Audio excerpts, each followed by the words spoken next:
Hey guys, what's up? MadSeason here, back with another 7.3 video for you. There's a handful of new mounts coming with this next major patch, so in this video, I thought I'd give you a quick preview of them. Note that it's still pretty early on into the PTR, so the sources for most of these items are still unknown. As things progress, I'll update in the comments if you're curious on how to get these mounts. First up, we have the Darkmoon Dirigible. This was data mined back in patch 7.2, but is finally making an appearance in 7.3. This is a Zeppelin-like mount first thought to be from engineering, but it turns out that you get it from the monthly Darkmoon Fair event. It costs 1,000 Darkmoon Fair tickets, which is a pretty huge amount.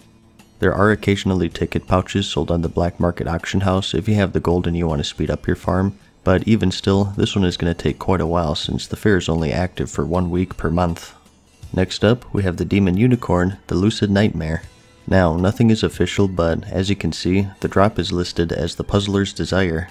This sounds very similar to the Riddler's Mindworm, which you got from the Gift of the Mindseekers. This was a mount hidden behind a huge scavenger hunt, and the Puzzler's Desire will most likely be up the same alley. So, we'll have another secret hunt soon, which will be cool. Next up, we have the Vile Fiend. This is our first unknown source mount. As you can see, it says placeholder for the drop. This one is kind of interesting, but if you look closely, it is a reskin of the Fellbat model that the Demon Hunters get.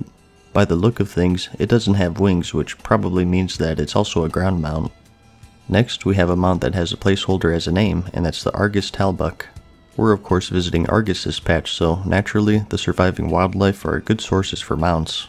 It has blue eyes, some cool natural armor on its head, with a pack of crystals hanging on the side. And we also have the Manora mount. This one is interesting because it specifically says black in the name, which means that we're probably going to get at least a couple of color variations in addition to this. It looks to be another creature from Argus, capable of flying obviously, and it is worth noting that it's another version of the old Dragonhawks and it shares the same animations. Next, we have the Vicious War Foxes.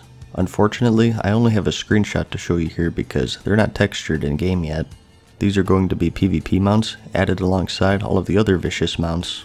There's one for Horde and one for Alliance, and to get them, you need to get 100 wins in a 3 vs 3 arena or 40 rated Battleground wins in the current PvP season. You get a saddle as a reward, and you can use that saddle to buy the mount. Lastly, and probably the highlight out of all of these mounts, is the Shackled ur'zul. Now, I don't even know where to begin when describing this. I think it kinda speaks for itself, or they speak for themselves rather. This is an amalgamation of Demon Eridar that you saddle up and ride on. Also, it has bone wings, so you can probably fly too. And as you can see, placeholder drop location, so no information about that yet. It's a really interesting mount overall, and I hope it's tough to get so it stays interesting. But that's about it, for now anyways. Like I said, it is still early on in the PTR, so we could see more being added here soon.